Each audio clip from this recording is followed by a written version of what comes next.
COVID vaccine is injected into your arm, we now know that only 25% of it actually stays in your arm.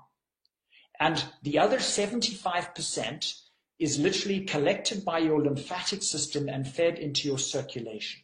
So these little packages of messenger RNA, and by the way, in a single dose of a Moderna vaccine, there are 40 trillion messenger RNA molecules, 40 trillion that are injected into your arm.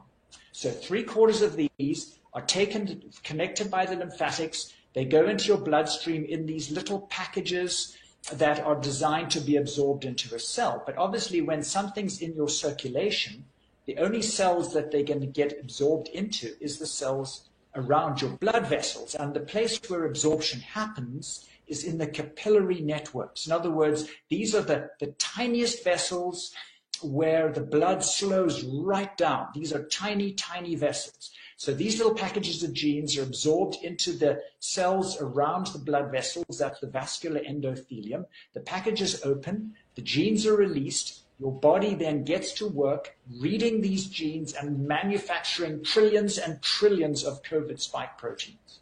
Because even though you get 40 trillion genes, each gene can produce many, many COVID spike proteins. So, and the purpose of the spike proteins is that your body recognizes this as a foreign protein and will make antibodies against it so that you're then protected against COVID. That's the idea. But here's where the problem comes.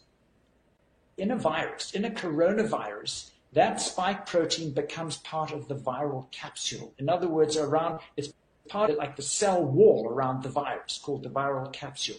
But it's not in a virus, it's in your cells. So it therefore becomes part of the cell wall of your vascular endothelium, which means that these cells that line your blood vessels, which are supposed to be smooth so that your blood flows smoothly, now have these little spiky bits sticking out.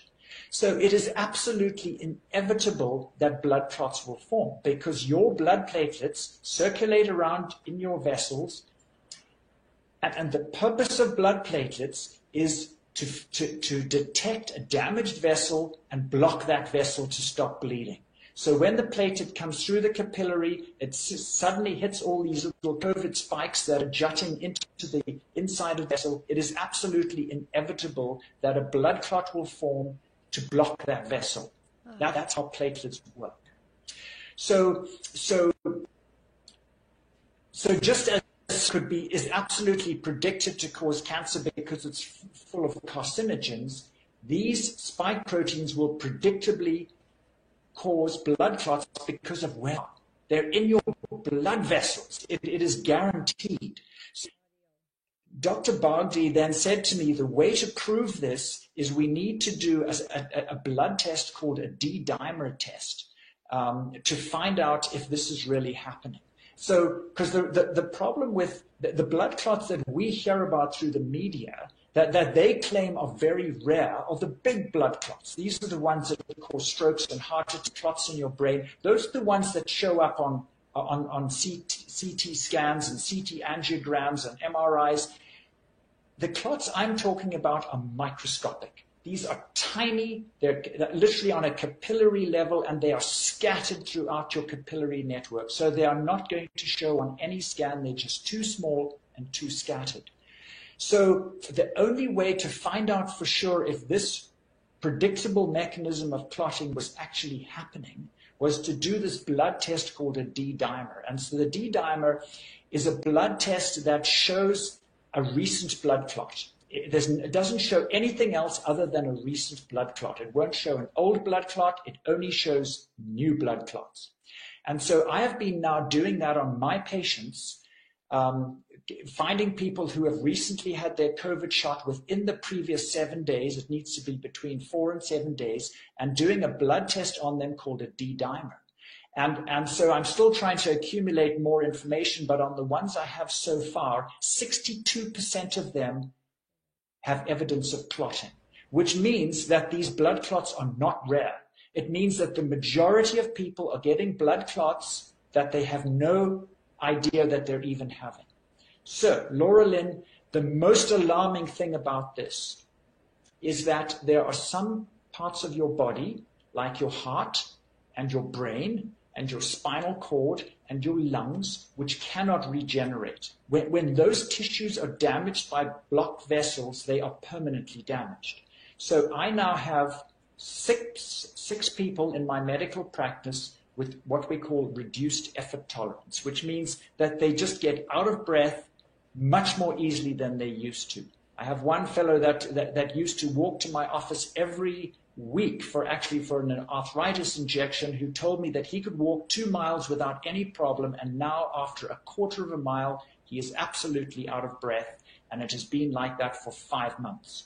So on the basis of this D-dimer test, which proves that the majority of people are clotting, these 6 people who now have reduced effort tolerance, literally what's happened to them is they've plugged up thousands of tiny capillaries in their lungs.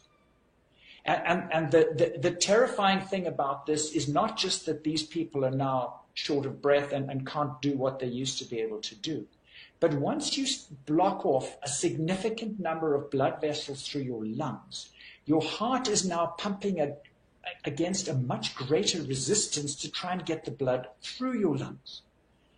And so that causes a condition called pulmonary artery hypertension. It's literally like blood pressure, high blood pressure in your lungs, because the blood can't get through because so many of the vessels are blocked. And the terrifying thing of this is that people with pulmonary artery hypertension usually die of right-sided heart failure within 3 years. So the huge concern about this mechanism of injury is that these shots are causing permanent damage, and we haven't, and the worst is yet to come, because, there's some tissues in your body, like intestine and liver and kidneys, that can regenerate to quite a good degree. But brain and spinal cord and heart muscle and lungs do not. When they're damaged, it's permanent. Like all these young people who are now getting myocarditis from these shots, they have permanently damaged hearts. It doesn't matter how mild it is, they will not be able to do what they used to be able to do, because heart muscle does not regenerate.